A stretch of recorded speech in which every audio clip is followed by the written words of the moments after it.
माननीय कपड़ा मंत्री के भारत सरकार श्री गिरिराज सिंह जी, माननीय विधानसभा सदस्य श्री राजकुमार सिंह जी, माननीय विधान परिषद के सदस्य श्री सर्वेश कुमार जी,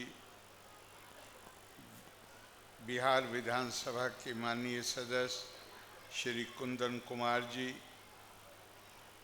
राष्ट्र कवि दिनकर स्मृति विकास समिति सिमरिया के अध्यक्ष श्री कृष्ण कुमार शर्मा जी, यहाँ पर दिनकर जी के परिवार के सदस्य भी मौजूद हैं, उनका गांव है, और यहाँ पर इस जयंती में भाग लेने के लिए आए हुए सभी देवी और सज्जनों,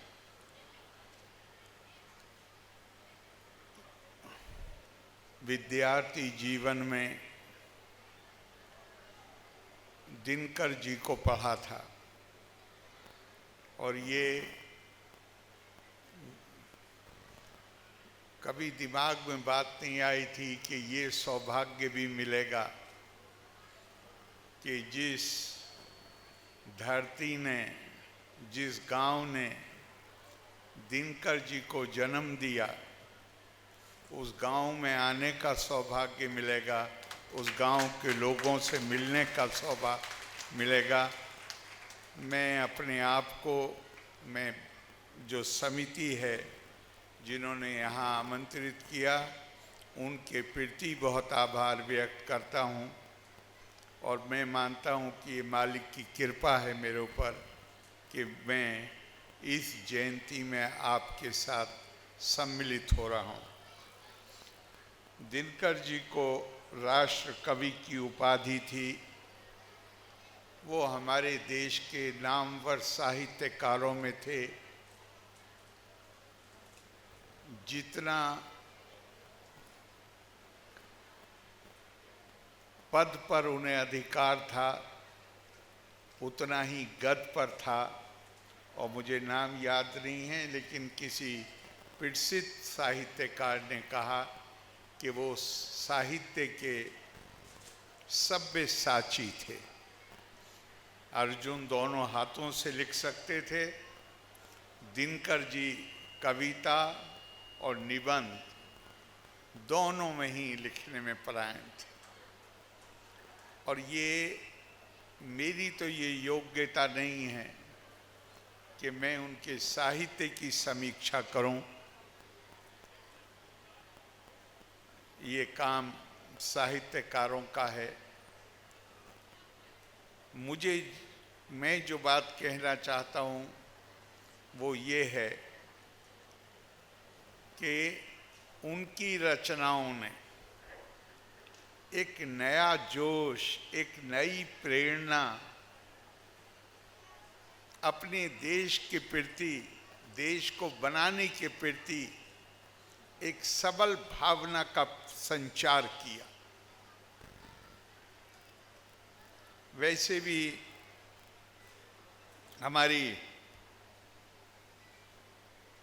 हमारी परंपरा में कहा गया है,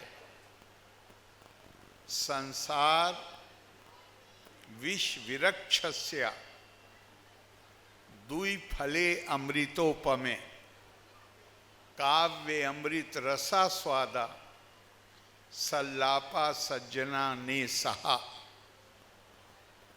ये दुनिया को बताया गया है कि ये विष से भरी हुई, संसार विष से भरा हुआ है, लेकिन विष से भरे हुए इस संसार में दो फल पैदा होते हैं जो अमृत से भरे हुए होते हैं,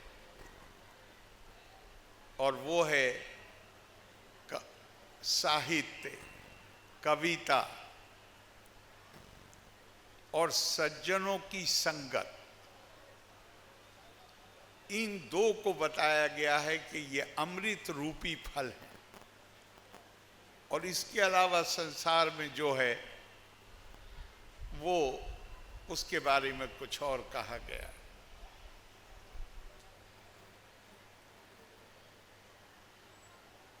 तो ये भूमि तो ध्यान करिएगा, काव्य अमृत रसा स्वादा।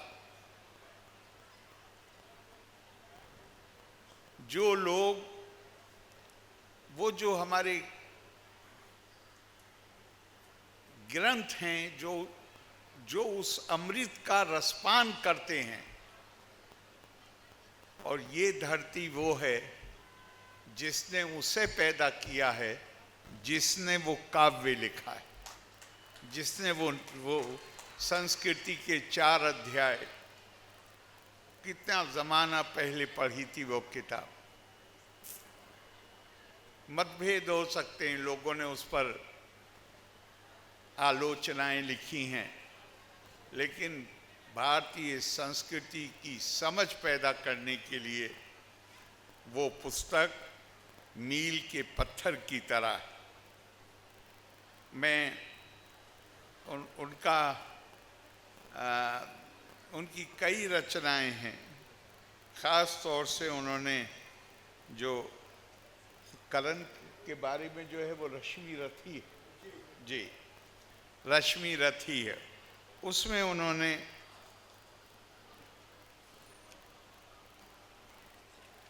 जिस तरह समाज में जो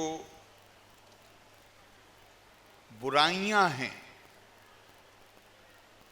और मैं कहूँगा आपसे, बहुत ही विनम्रता के साथ आपसे निवेदन करूँगा, हम हर किसी को के अंदर ये बोध पैदा करने की ज़रूरत है, ये चेतना पैदा करने की ज़रूरत है।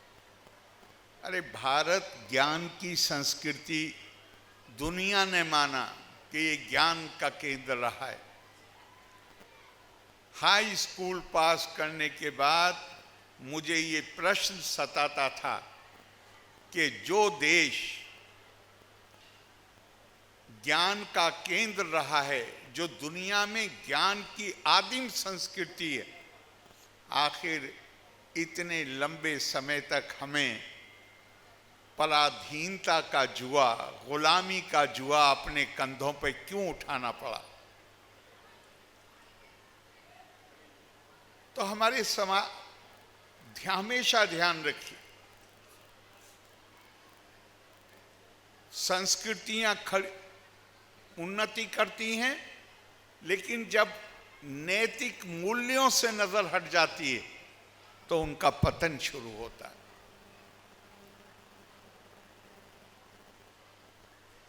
उन्होंने अपनी रचनाओं में उसकी तरफ इशारा किया है, और मुझे बहुत ही अच्छा लगा कि कहते हैं कि तेजस्वी सम्मान खोजते नहीं गोत्र बतला के, मैं कहाँ पैदा हुआ हूँ इस आधार पर वो सम्मान नहीं खोजते हैं। पाते हैं जग से प्रशस्ति अपना कर्तव्य दिखा के। फिर दूसरी जगह कहते हैं, जाति जाति रटते जिनकी पूंजी केवल पाखंड, मैं क्या जानूं जाति, जाति हैं मेरे ये भुजदंड। किसकी तरफ इशारा कर रहे हैं? जन्म के आधार पर समाज में फैली हुई असमानता, मानव की हैसियत से दुनिया पहले नहीं मानती थी, अब दुनिया मानती है 1948 के बाद, कि मानव की हैसियत से प्रतिष्ठा का अधिकारी, सम्मान का अधिकारी। मानव की जो भावना है, अगर उसे मजबूर अगर है तो अलग बात,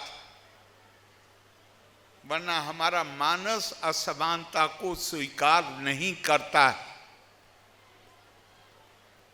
हम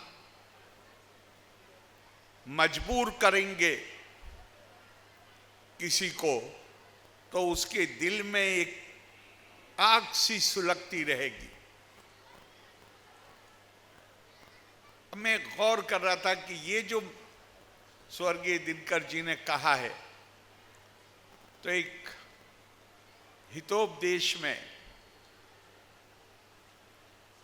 बड़ा सुंदर श्लोक है।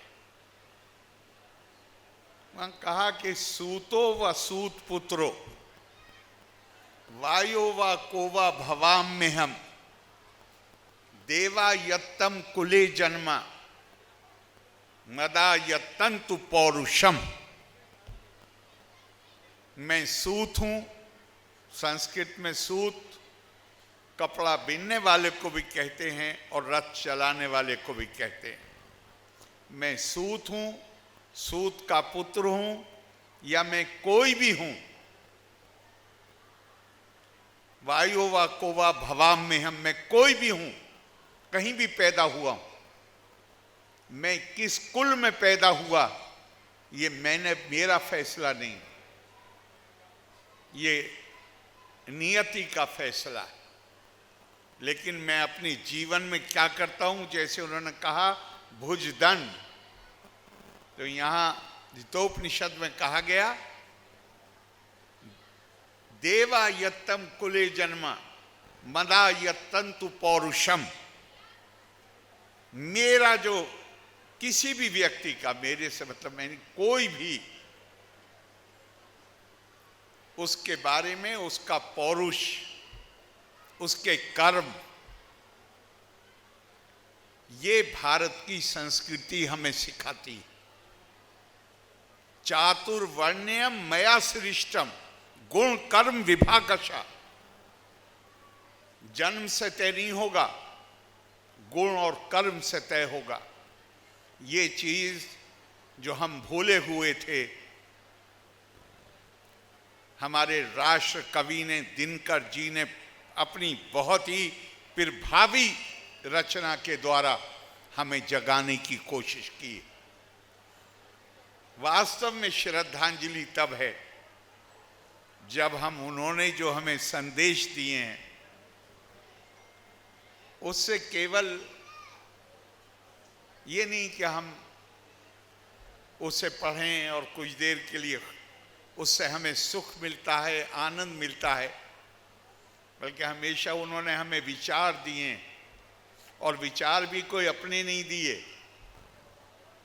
उनकी रचनाएं भारतीय संस्कृति, भारतीय दर्शन, भारतीय आदर्श, भारतीय मूल, उसमें मूलित। जिन आदर्शों पे जमाने के बहुत से गुजरते हुए वक्त के कारणों से धूल पड़ गई थी, उन्होंने उस धूल को हटाया। उन्होंने हमें उन विचारों को पुनर्जीवित करके दिया। हमारी जिम्मेदारी है कि वो विचारों को हम अपने आचार में लाएं, और हम अगर अपने आचार में उन विचारों को लाएंगे तो हम पूरी दुनिया में के लिए एक नमूना बन जाएंगे प्रचार करने का। आज जहां नजर डालिए दुनिया में खून खराबा है, युद्ध हो रहे हैं, सालों से चल रहे हैं। स्वामी विवेकानंद कहा करते थे, भारत के पास एक संदेश है देने के लिए। दुनिया की सारी संस्कृतियां वो परिभाषित होती हैं, चाहे वो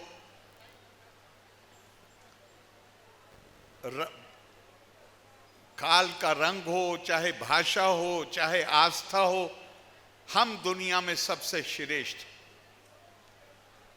1948 में दुनिया ने पहली बार माना कि नहीं, कोई श्रेष्ठ नहीं है, हर मानव को प्रतिष्ठा का समान अधिकार है। ये हमारे देश ने हजारों साल पहले, भारत ने क्या कहा, हर किसी के अंदर दिव्यता है, परमात्मा आत्मा के रूप में हर शरीर में, हर देह में निवास करता है।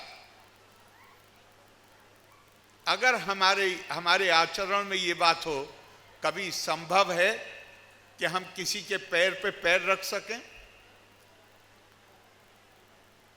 भारत सोने की चिड़िया रहा, संपन्नता थी, दुनिया से लोग आकर्षित होकर आते थे। हमारे पास शक्ति नहीं रही होगी, बल नहीं रहा होगा, लेकिन आखिर इतिहास में ऐसा क्यों नहीं मिलता कि भारत ने कभी किसी के ऊपर आक्रमण किया हो। हाँ, भारत से विचारों का प्रचार हुआ है, और वो विचारों का प्रचार कैसे होता है। स्वामी विवेकानंद शिकागो गए, उनके जाने से पहले एक दिन पहले गुरु माता मां शारदा उनसे आशीर्वाद लेने के लिए गए।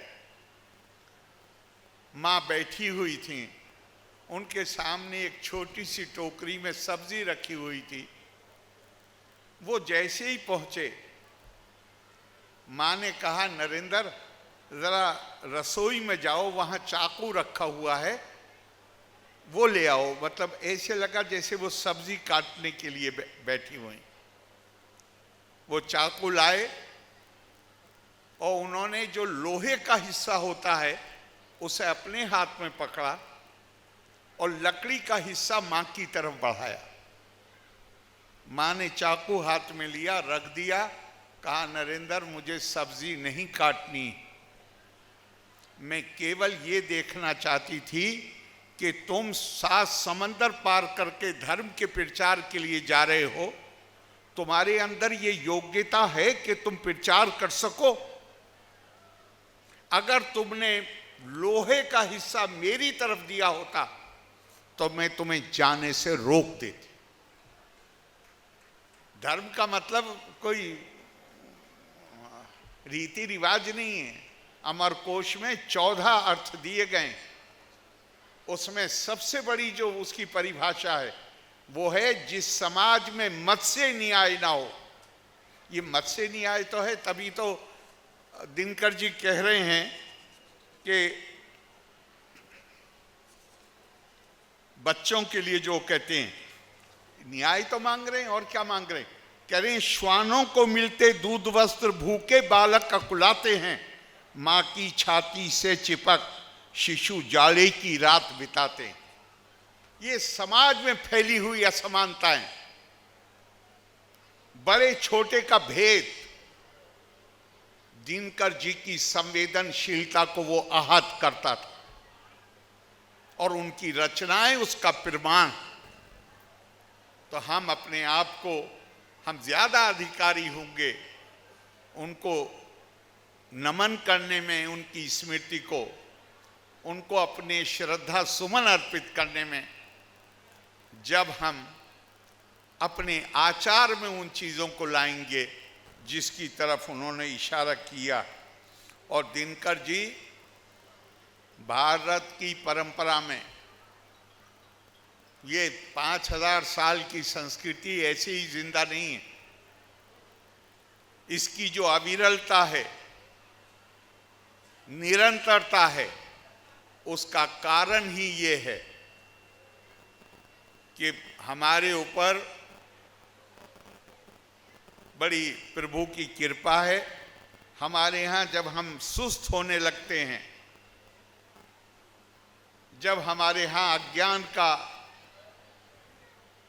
गलत चीज़ों आ जाती हैं चलन में, तो हमारे यहाँ इसका जब अंधकार फैलता है तो उस अंधकार से मुक्ति दिलाने वाला जो प्रेरणा दे सके वो भी उसके साथ पैदा होता है।